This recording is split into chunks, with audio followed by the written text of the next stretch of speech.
It's the SKOR North Twin Show. All right, SKOR North Twin Show Extra Innings. Declan Goff here. A little delayed start. Usually we start extra innings at home games for a 6:40 first pitch, kind of around 4:15, but waited around, watched batting practice so I could catch up with Royce Lewis to ask me a few questions, and we'll get into that here in just a second. Hit the like button, subscribe button for SKOR North Extra Innings. That's AJ Fredrickson. I'm Declan Goff. I can expect extra innings content from the majority of home games. We'll have more tomorrow. Not so much this coming weekend with the NFL and our craziness of Viking schedule kind of hitting us at all sides, but you can expect plenty of extra innings content next week with the Twins playing the Guardians and a big road trip and just the season in general wrapping up. Go find an episode 2 with Trevor Plouffe on Tuesday from today as well, which was a fun episode. We kind of talked about all the dynamics and things that have happened to the Twins over the last 3 weeks, AJ, who have lost 15 of 21 games. Somehow, in the meantime, now that lead has shrunk from the teams behind them, but really the Twins haven't lost much games in the wild card race. They have lost games in the division race. The division kind of seems at this point pretty slim to none, unless you literally win every game this week and sweep the Guardians next week. Then maybe there's still a chance that the division's in play. But I wanted to catch up with Royce. Now, Royce Lewis has been also struggling a lot, not hitting for power, not hitting for average. Had just a uncharacteristically kind of just wild day at the plate yesterday, which I haven't seen from him so far this season.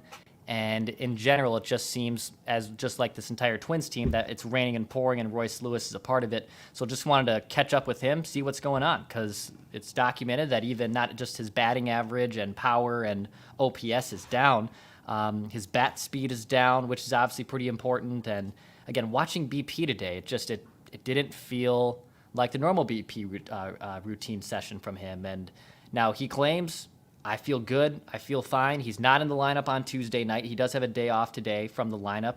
Twins will have another additional full off day on Thursday, so he'll be off twice over the span of the next 3 days. And, Rocco Baldelli had a talk with him yesterday just about, hey, let's relax here a little bit. I know everyone's pressing. I know everyone is struggling. Everyone wants to be hero. But you know what? Let's just take a breath. We'll be all right. And, Royce's routine is still the same. He's still going about things the same. He's preparing with the hitting coaches the same. And he honestly views it, even though it stinks that they're losing and his performance also has not been up to snuff, he views it as a positive because he can play, which is also a good point of a guy who's been injured for the majority of his career, not being able to stay on the field. He'd much rather struggle than not be able to play. So hopefully Royce Lewis and the rest of the Minnesota Twins snap out of this funk, but just wanted to get some quotes out of the horse's mouth, basically, just to hear what Royce is feeling. And you would have been able, by talking with him, it feels exactly like the same Royce if he went 10 for 10 or 0 for 10. There just seems to be kind of the same vibe with him. And is that vibe that you're getting with him maybe like it's clear frustration, or like is it kind of like we're just working through things, it's gonna turn around eventually? Because if you look at his last 5 games, this guy has been, statistically stuff is declining, but he has been struggling. Hasn't reached base besides 1 walk in the last 5. 0 hits. It was a walk only. And it's not like he's, putting the ball into a double play or anything. He's just like not making that great a contact. 3 strikeouts last night, 2 the day before, 2 again. Like it's not like we're not used to this Royce Lewis when he's active, when he's playing. So it's one thing if it's like he's struggling because people get in slumps. Is this the worst time possible for this to probably happen? Arguably, given the rest of the people that are available. But also, it's just a natural thing in baseball. You can't be what Royce Lewis has been for Twins fans all of the time. That's just like statistically impossible.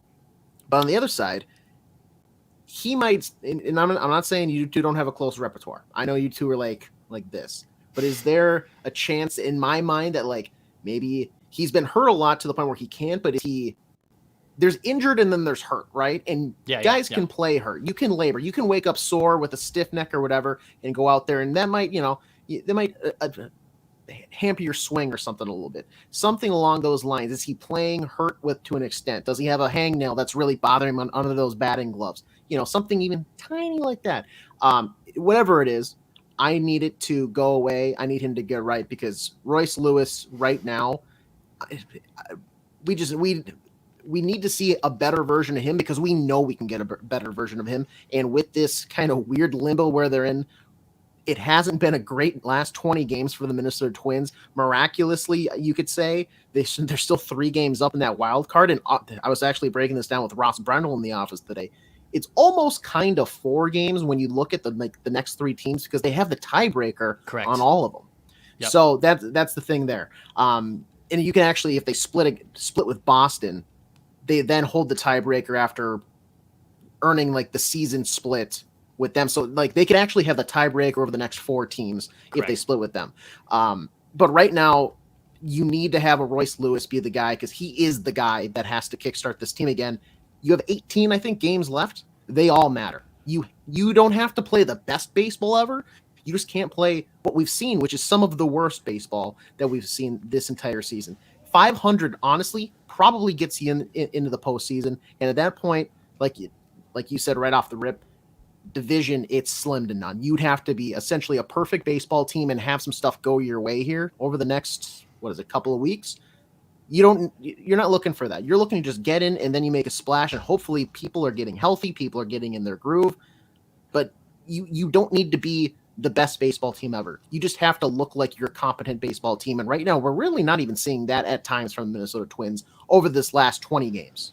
So Royce right now in an 0 for 20 slump too. So that also has to do with the fact why his numbers look so ugly and why he's also getting an extra rest day here. And hopefully, he does break out of it. I think this Twins lineup too is just everyone's pressing. I mean, Correa and Buxton, which I'll have an update on here in just a little bit.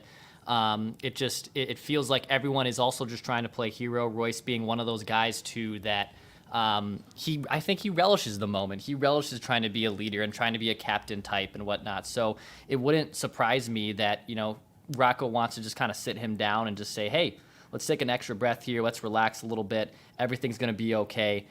Because in general, yes, the Twins need him to obviously start producing more at the plate, but also they don't want to put so much pressure on him that's not necessary. I think one day, if all things go well, Royce Lewis is here for a long time, not just for his arbitration rookie year contracts, that he is the leader and he is the captain of this team. And he probably wants that pressure, wants that obviously mantra of being just like a Carlos Correa, who is also a very captain-like player.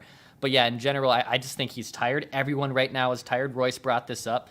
Not even just the players in the clubhouse. Aaron Judge is slumping. Bobby Witt is slumping. Yes. Every team in baseball right now. No one, yes, the Dodgers and Yankees are the betting favorites according to Vegas, but I wouldn't be shocked at all if one of those teams doesn't get into the World Series just because the competitiveness this year in baseball is completely wide open. I know Royce made the comparison to the Arizona Diamondbacks yesterday. I know some people didn't like that. I even wonder, I think some people in the organization didn't appreciate that comment. At the same time, wildcard teams can also get hot, get in, and make a run as well, just like the Rangers and Diamondbacks did, to Royce's point. So, I think once Correa, Buxton get back, and it really does age. I mean, they've lost 4 in a row. They've lost 15-21. To be down 2-0 right off the jump yesterday to a bad Angels team also didn't set things up for success. So if they can win on Tuesday, win another game on Wednesday, have a nice little woosah off day of Thursday, because they haven't had an off day in quite some time here. I think it'll do wonders. I don't like calling non-must wins must wins, and I know we don't really preview games on extra innings, but Tuesday, Wednesday are must wins for the Twins. Not because there's teams behind them, just because the team needs a goddamn win under their belt to get out of this funk. And it's not like we're asking you to go up against Murderers Row Yankees here. It is the Los Angeles Angels. Yeah. You should be able to get these wins. The fact that you lost yesterday is a sham. Yeah. There should have been 3 games for you given your current state. These next 2, I agree. They're must win. If you don't, sound the alarm. Sirens going off. Like, our pets' heads are falling off. That does not set up well for when you host the Reds. And then, I mean, the next series is the most important one, is like the saying. But frankly, the Cleveland series on the 16th through the 19th of this month, when you go to Cleveland, to Progressive Field, that is the most important one, because that they want to bury you. They want to push you out. It's a division rival. They want to kill your season. You need to keep it alive, and it starts with these next 2 games against the Angels, and then 3 that probably should be guaranteed 2, if not 3 wins against the Reds. You bring up a good point about that Cleveland series, because even though the Guards are the odds-on favorite to win, and if you're asking me just straight up as someone who has watched a bunch of Twins games this year, watched games between the Twins and Guardians are probably going to win this division. It's that's clear. No homer take here of Cleveland's a fraud. No homer take of the Twins are gonna kick their asses and go on a run here. Guardians are probably gonna win this division. That's just the mathematical facts that are in front of them. But if they can go into Cleveland and let's just say win 3 of 4, and at the same time the division is still not in reach, the confidence that would give that group, because the division race at that point is gravy. If they go into 3 and 4. They obviously get some wins, which is the most important thing. They distance themselves from a wild card race, and that probably puts them at least in magic number range to clinch a playoff spot in the next week or so after that series wraps up.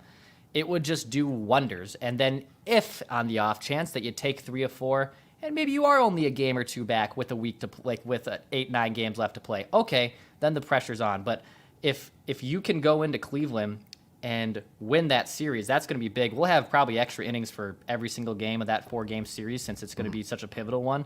But yes, the business right now in front of you, can you win? There's 5 games left on this homestand here, 2 against the Angels, 3 against also I think a Reds team that is going to be good next season or maybe in years to come, but certainly a team that you can take 2 of 3 from. Yes. Can you at least win 4 of the next 5 games? And I think they absolutely need that to go back on the road where they're going to have a fun weekend, a fun week of play for 4 games against the Cleveland Guardians. Yeah, I mean, it sounds like, to say I need 4 or 5 wins from you given their current run of form here, it sounds like we're asking a lot, but it really shouldn't be. We're asking you to just, when you're already at the grocery store, get the milk that we're out of. You're at, it's like when you went and shopped with your mom or whatever, and it's like, all right, hey, we're 3 people back. I forgot the butter. The butter's in the refrigerated section at the back of the store. Go. Hey, I'll be right back. Don't worry.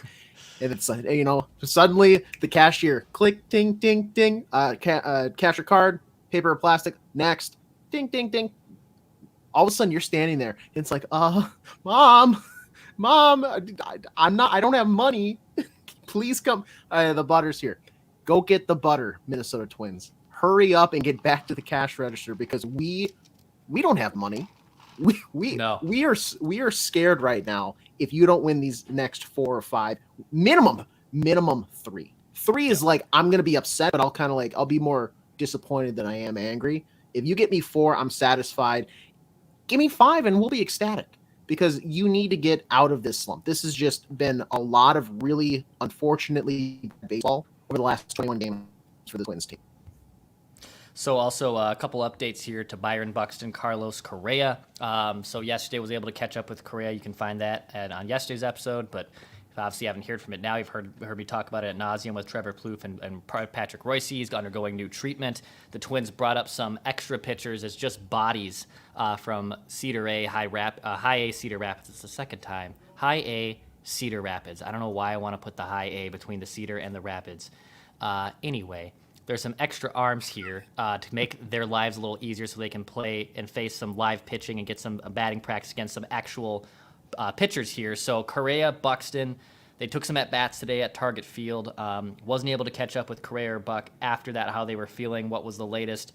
That also was happening kind of at the time that we were interviewing Rocco Baldelli for pregame access. But Correa swinging a bat for probably, honestly, and seeing live pitching for the first time in 2 months. That's a great sign.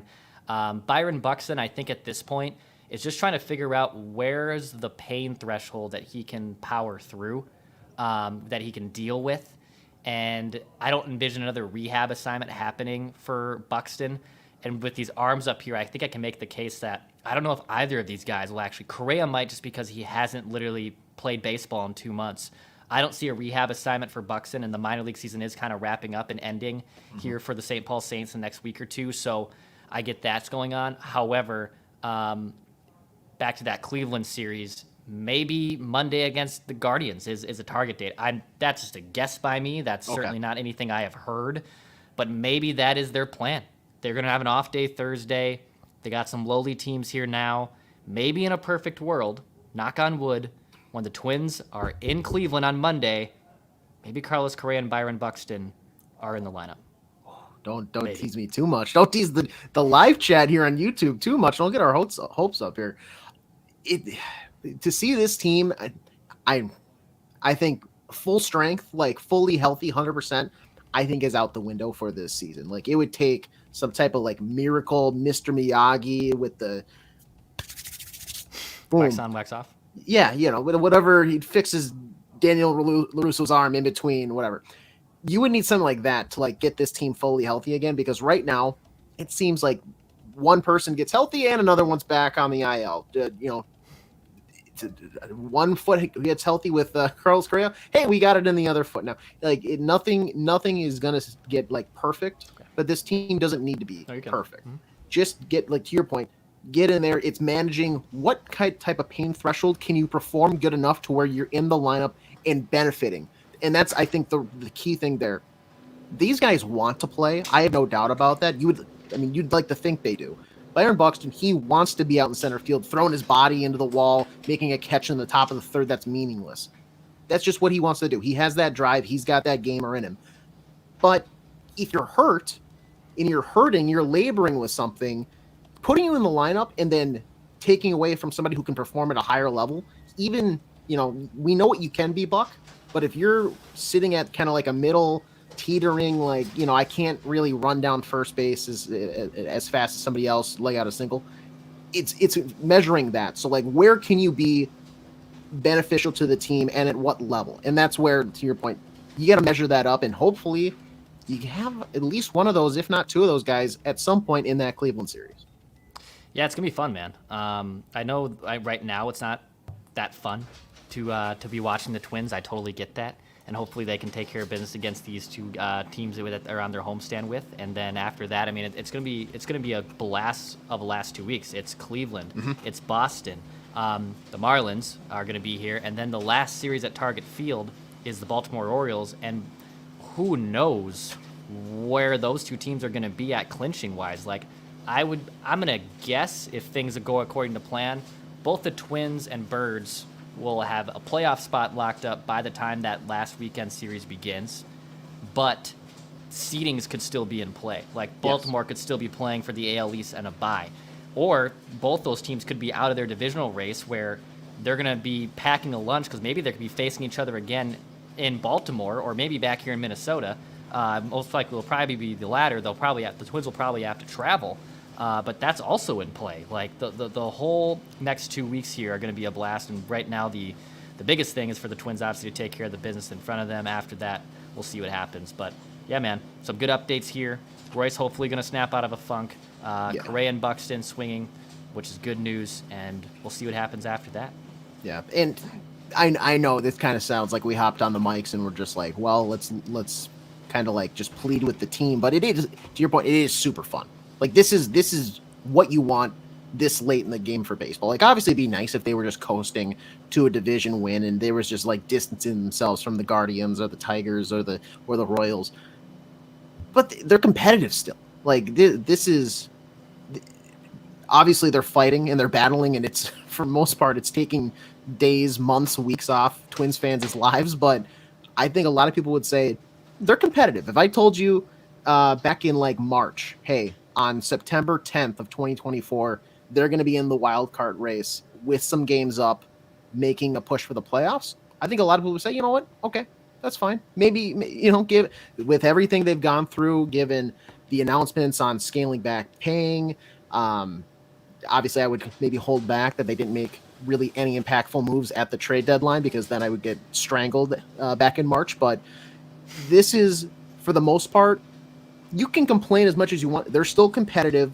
They are in trouble right now, but you have to believe that at some point, the team that you've seen at times where they perform and they look like they're going to maybe close that gap on the top of the division, catch the Guardians, which I have to admit, I have been fully wrong about this year. I think maybe I was more wrong about the Twins than I was about the Guardians, because the Guardians did at a point fade a little bit, but they have held on to that division lead, and it looks like mathematically they're going to lock up that top spot. Yeah. But I mean, it's the Twins. You know what they can be. They just need to get back to it. I don't think they can get 100%, but get back to a level where you go in and you're confident that the pitching is going to be good for the night. The bats are going to be there. The fielding is, decent enough to where you don't need all-star defense out there. What you need is competent defense where you're not throwing the ball in the left field trying to, you can't be losing your game and harming yourself. And I think the Twins, they can get back there. It's just whether or not they are going to be in the clubhouse saying, and we know Rocco addressed this the other day with some comments about unprofessionalism and unprofessional baseball. Go back to being a professional baseball team. Yep. We know you can do that. Absolutely. Hit the like button, subscribe button. This is SKOR North Extra Innings. That's AJ Frederickson. I'm Declan Goff. You can expect Extra Innings content from majority of home games. We're actually going to we'll have Extra Innings tomorrow, but we'll have a little bit of a fun little listener event tomorrow at the Executive Balcony Suite. Mackie, Judd, myself, Ross. AJ, are you part of this? I am not, but that's okay. You're not part of this. No, that's okay too. I don't know. Utility infielders are sometimes the lineup, sometimes they're not, right? Like I was told that I was brought up from AAA just to kind of fill a spot, and then you're the taxi now I'm being squad sent guy. back down, so it's fine. I know my role. It is what it is. That's totally okay. Hey, well, so we're gonna have fun with that. That should be really fun. But hit the like button, subscribe button. This is SKOR North Extra Innings. Appreciate everyone listening and watching. We'll be back tomorrow.